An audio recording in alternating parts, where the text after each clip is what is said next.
galera do Enem Digital, sejam todos bem-vindos para mais uma aula estudando nesta semana os 5 pensadores para compreender o hoje. Neste sentido, trago para vocês o filósofo sul-coreano Byung-Chul Han, radicado na Alemanha e um dos autores mais lidos na atualidade.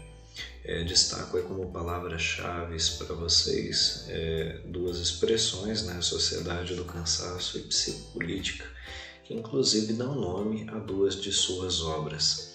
Esse pensador é de suma importância para a compreensão do hoje, porque ele traz uma nova visão, uma nova perspectiva por sobre a realidade. Pois bem, aí trago para vocês como dica de leitura a própria obra Psicopolítica, o Neoliberalismo e Novas Técnicas de Poder.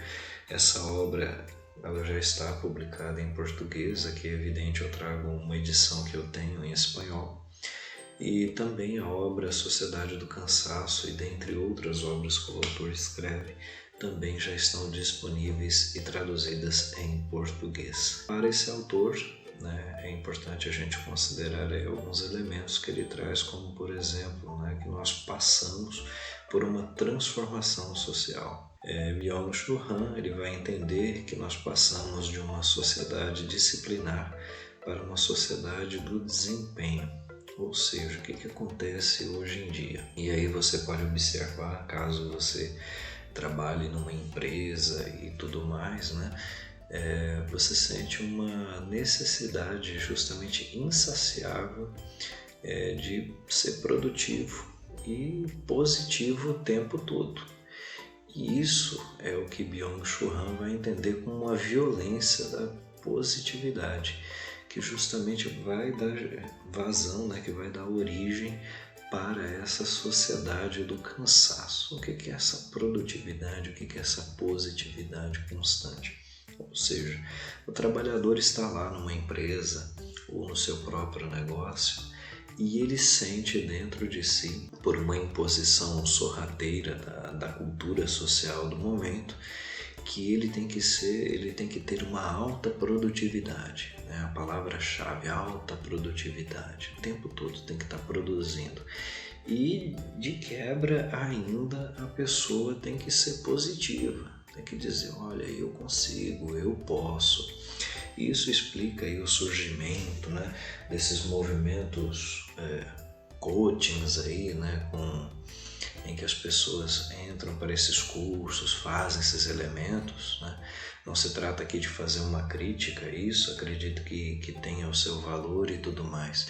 Mas você vê que algumas pessoas muitas vezes até se envolvem demasiadamente com esses elementos, nessa busca insaciável por uma positividade, por uma produtividade sempre crescente. Interessante também na análise desse autor é o seguinte, que você na sua empresa, ao contrário de antigamente, ao contrário de outros momentos da história, você não precisa mais que o seu chefe fique no seu pé fazendo cobranças para que você produza mais na empresa, porque agora não existe mais a necessidade do chefe fazer isso. Ou seja, o que existe uma autocobrança.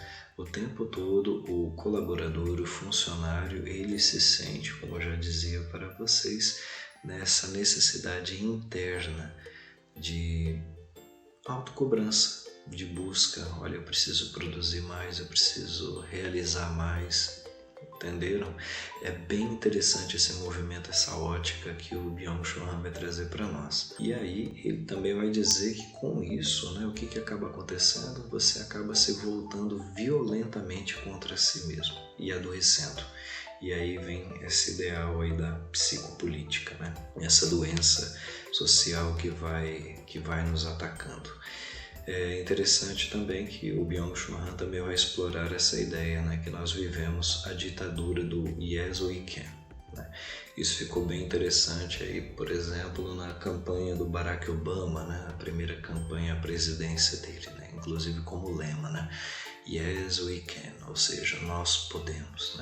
Vivemos na era da positividade aí, segundo o Byung-Chul Han, mas de quebra, infelizmente, também temos como consequências essa sociedade do cansaço, essa autocobrança que vem disseminando uma cultura aí do cansaço na sociedade. Galera, um grande abraço para vocês e bons estudos.